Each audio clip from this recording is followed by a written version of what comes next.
তারিখ 22/2/25, স্থান কলকাতা। আগামী 24শে ফেব্রুয়ারি 2025 তারিখে রাজ্যের মাননীয় মুখ্যমন্ত্রীর সঙ্গে চিকিৎসকদের আমন্ত্রণমূলক মিলন সভার প্রাক্কালে joint platform of doctors Paschimbanga এবং অভয়া মঞ্চের তরফে কিছু জরুরি কথা এবং যুক্তিনিষ্ঠ ও বলিষ্ঠ প্রশাসনিক উত্তর খুঁজে পাওয়ার সদর্থক আশা। প্রতি মাননীয় মুখ্যমন্ত্রী তথা স্বাস্থ্যমন্ত্রী, পশ্চিমবঙ্গ সরকার। মহাশয়া, আগামী 24শে ফেব্রুয়ারি ধনধান্য সভাগৃহে আপনার সঙ্গে সরকারি প্রশাসকদের উপস্থিতিতে রাজ্যের সরকারি চিকিৎসকদের আমন্ত্রণমূলক মিলন সভা আয়োজিত হতে চলেছে। এরই প্রাক্কালে joint platform of doctors Paschimbanga ও অভয়া মঞ্চের তরফে কিছু জরুরি বক্তব্য আপনার সমীপে পেশ করছি। সুবিবেচনা ও উপযুক্ত প্রশাসনিক পদক্ষেপ গ্রহণের আন্তরিক আশা নিয়ে। একটু ফিরে দেখা। আপনি নিশ্চয়ই অবগত আছেন যে গত 9ই আগস্ট 2024 তারিখে আরজিকর মেডিকেল কলেজে অভয়ার নৃশংসতম হত্যাকাণ্ডের পর রাজ্যের সরকারি স্বাস্থ্য ব্যবস্থার বহুবিধ গুরুতর ফাটল বেআব্রু হয়েছে, যার অধিকাংশই স্বাস্থ্য প্রশাসনের নজরে একাধিকবার আনা হয়েছিল এবং সেই প্রাথমিক স্তরে তা অবশ্য প্রতিরোধযোগ্য ছিল বলেই আমাদের বিশ্বাস। কিন্তু অজানা কারণে প্রশাসনিক উপযুক্ত পদক্ষেপ যথাসময়ে গৃহীত হয়নি এবং ফলত প্রতিগন্ধময় অগণতান্ত্রিক পরিবেশ ক্রমশ গাঢ় থেকে গাঢ়তর হতে থাকে। তবু আমরা বিশ্বাস করি, এখনো যদি অনতিবিলম্বে প্রশাসনিক স্বচ্ছ শুভবুদ্ধির উদয় ঘটে, তাহলে স্থায়ী বিজ্ঞানসম্মত সংস্কার ও পরিবর্তনের মাধ্যমে স্বাস্থ্য ব্যবস্থার ঋত সম্মান পুনরুদ্ধার হওয়া নিশ্চয়ই সম্ভব। স্বাস্থ্য ব্যবস্থার মধ্যে যে মেডিকেল কলেজ সহ বিভিন্ন স্বাস্থ্য প্রতিষ্ঠানে একাধিক মাত্রায় অভাবনীয় পাহাড় প্রমাণ দুর্নীতি, ক্যাম্পাস ডেমোক্রেসির সামগ্রিক শূন্যতা, কর্মস্থলে ভয়ঙ্কর নৈরাজ্য, হুমকি, সংস্কৃতির নিকষ কালো অন্ধকার বেআব্রু হয়েছে তা নয়, পশ্চিমবঙ্গ মেডিকেল কাউন্সিল, রাজ্য স্বাস্থ্য বিশ্ববিদ্যালয়, হেলথ রিক্রুটমেন্ট বোর্ড সমস্ত প্রতিষ্ঠানগুলো সাম্প্রতিক সময়ে আর্থিক সততা, স্বচ্ছতা, স্বজনপোষণ এবং ন্যূনতম অভিপ্রেত নৈতিকতার সব ব্যারিকেড ভেঙে দিয়ে স্বৈরাচারী দৃষ্টিভঙ্গিতে গণতান্ত্রিক পরিসরকে স্তব্ধ করে দিয়ে এক অভাবনীয় ও অসহনীয় নগ্ন আধিপত্যবাদ কায়েম করেছে। এই সমস্ত সম্মানীয় প্রতিষ্ঠানগুলোর স্বাস্থ্য পুনরুদ্ধারে স্থায়ী কাঠামোগত সংস্কার এবং পরিচালন ব্যবস্থার আশু পরিবর্তন অবিলম্বে জরুরি বলেই আমাদের বিবেচনা। এ ব্যতীত অন্য যে কোনো কসমেটিক প্রলেপ অনেকটাই ওষ্ঠকর্কট রোগে ওষ্ঠরঞ্জনী লাগানোর সামিল বলেই আমরা মনে করি।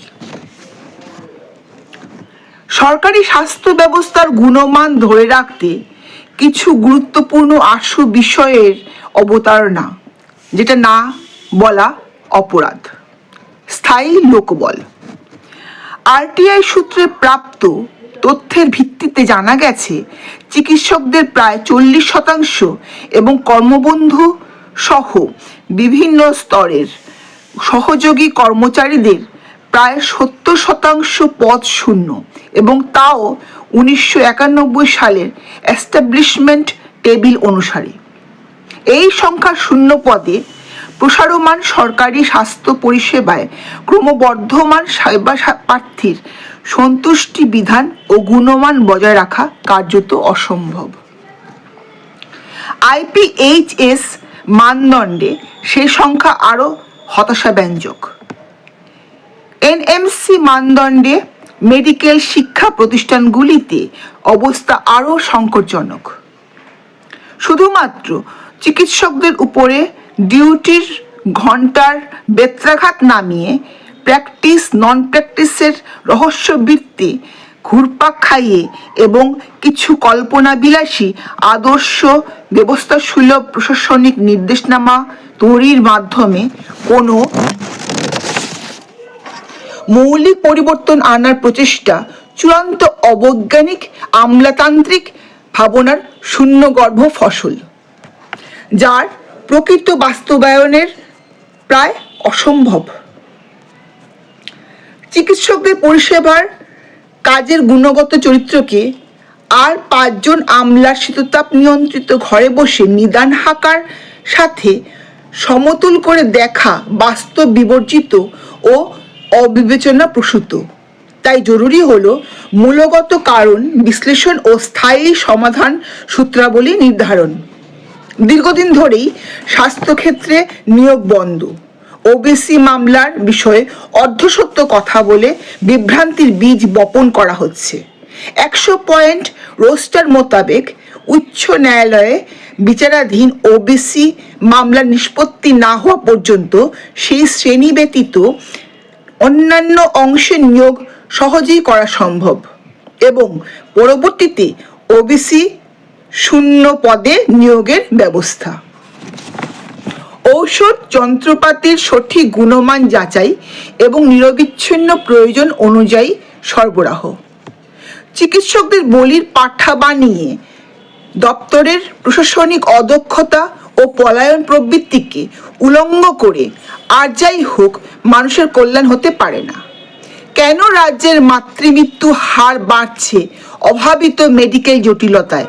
কেন বড় সংখ্যক চিকিৎসকদের মধ্যে বিগত বেশ কিছুদিন ধরে রিঙ্গার ল্যাকটেক ব্যবহার নিয়ে অযৌক্তিক সংশয়?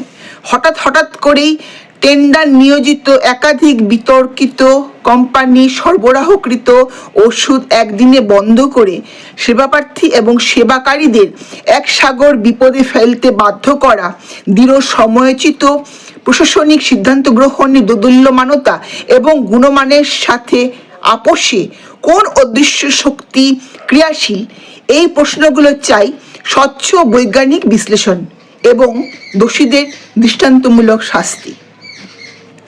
সিআইডি দিয়ে ডাক্তারদের হেনস্থা করে আর সার্ভিস রুলের ক্লজ দেখিয়ে বড় করে প্রচার করার মধ্য দিয়ে মানুষকে বিভ্রান্ত করা সম্ভব, কিন্তু সমস্যার গভীরে গিয়ে পরবর্তী মাতৃ শিশু মৃত্যু প্রতিরোধ করা সম্ভব নয়।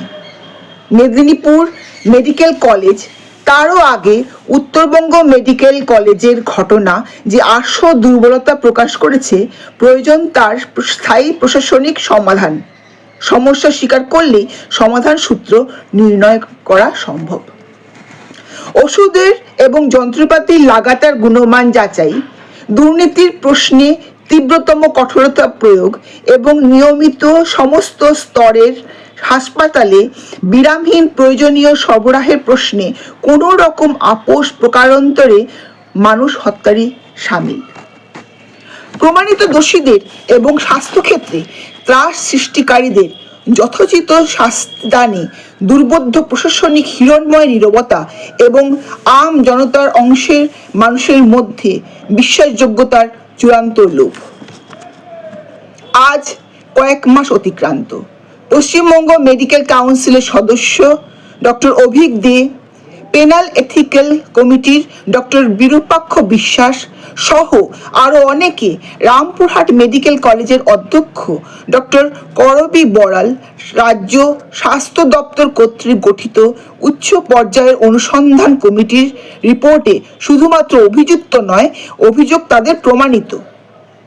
তবু আইনানুগ প্রশাসনিক উপযুক্ত ব্যবস্থা গ্রহণ আজও অধরা।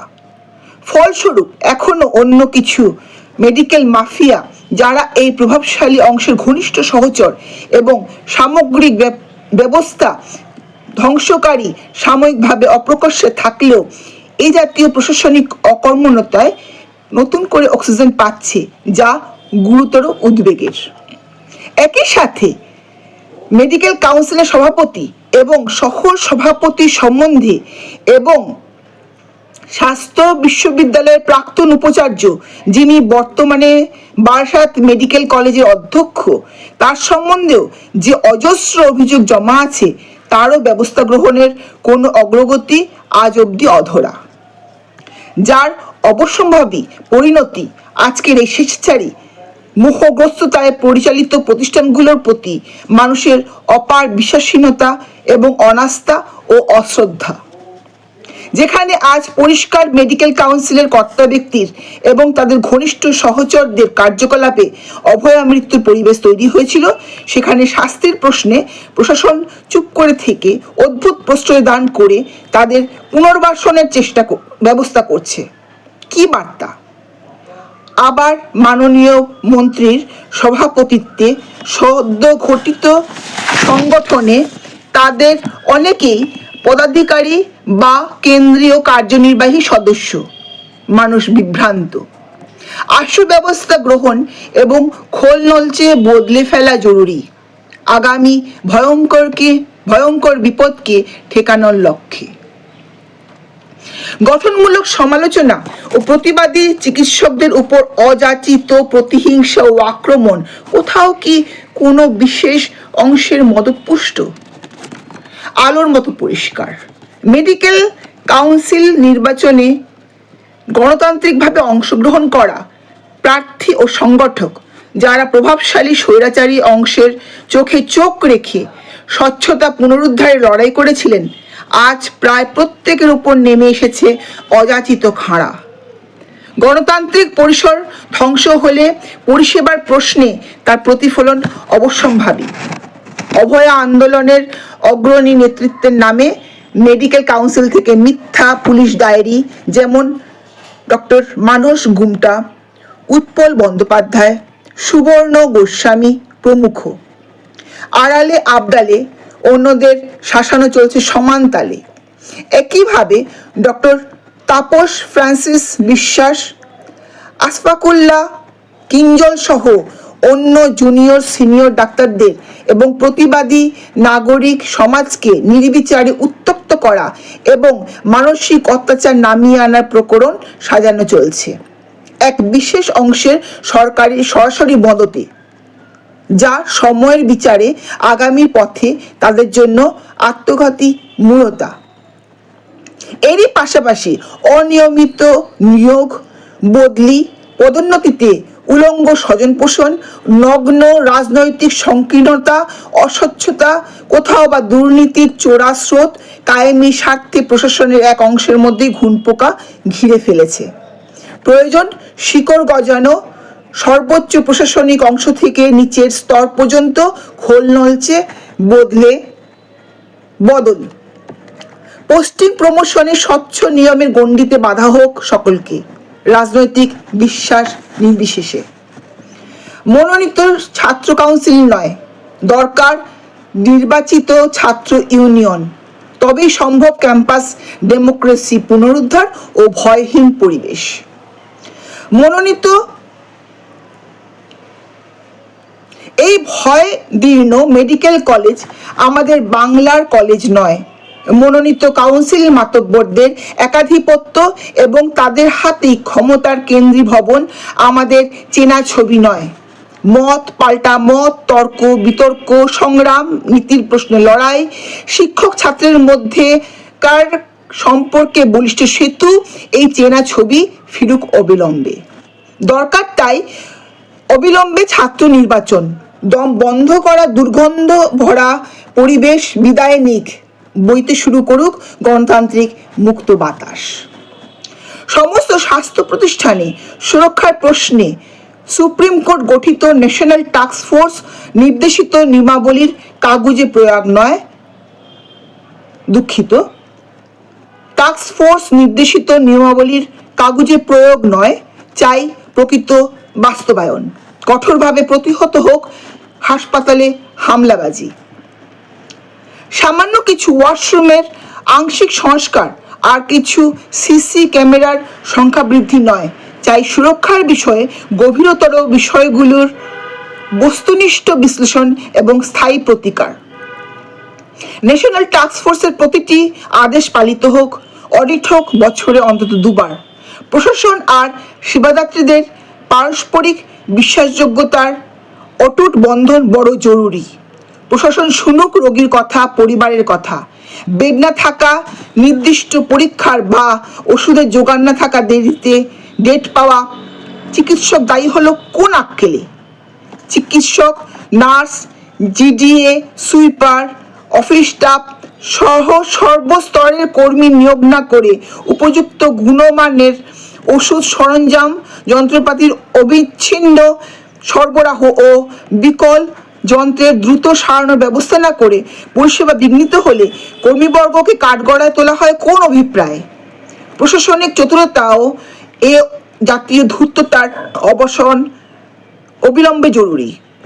সেন্ট্রাল ডিজিটাল বেড ভ্যাকেন্সি, বিজ্ঞানসম্মত রেফারেল সিস্টেম নেই সারা রাজ্য জুড়ে। কেন এই প্রশাসনিক ব্যর্থতা? উত্তর খোঁজা জরুরি। কত বড় দুর্ভাগ্য যে রাজ্য পুলিশের উপযুক্ত কর্তৃপক্ষের কাছে হাসপাতালের হামলাবাজি সুনির্দিষ্ট কোনো তথ্য নেই। আরটিআই সূত্রে প্রাপ্ত সূত্রের ভিত্তিতে আইনানুগ ব্যবস্থা নেই। 2009 মেডিকেয়ার প্রিভেনশন আইনের প্রয়োগ নেই। দুষ্কৃতীরা তাই বাঁধন ছাড়া অবিলম্বে ব্যবস্থা গ্রহণ জরুরি। মেডিকেল শিক্ষা এবং স্বাস্থ্য বিশ্ববিদ্যালয়ের সমস্ত অরাজকতার পূর্ণ নিরসন। মেডিকেল শিক্ষা আঙ্গিনায় সর্বব্যাপী দুরাচার সাম্প্রতিক কিছু বছরে অজানা নয় কারো। সদ্য প্রাক্তন উপাচার্যের আমলে দুর্নীতির অভিযোগ, আর্থিক সহ অন্যান্য সমুদ্র সমান। আজও উপাচার্য পদ ফাঁকা। পাশ ফেল প্রাপ্ত নম্বরে ভয়াবহ কারসাজি, টোকাটুকির নোংরা প্রবণতা, বিভিন্ন সেন্টারে অভিন্ন উত্তরপত্র। এই ছিল ছবি। সম্প্রতি মনিটরিং কমিটির দৃঢ় পদক্ষেপে এবং অভয়া উত্তর সময়ে সমস্তটাই বেআব্রু হয়ে পড়াতে অবস্থার কিছুটা উন্নতি হয়েছে।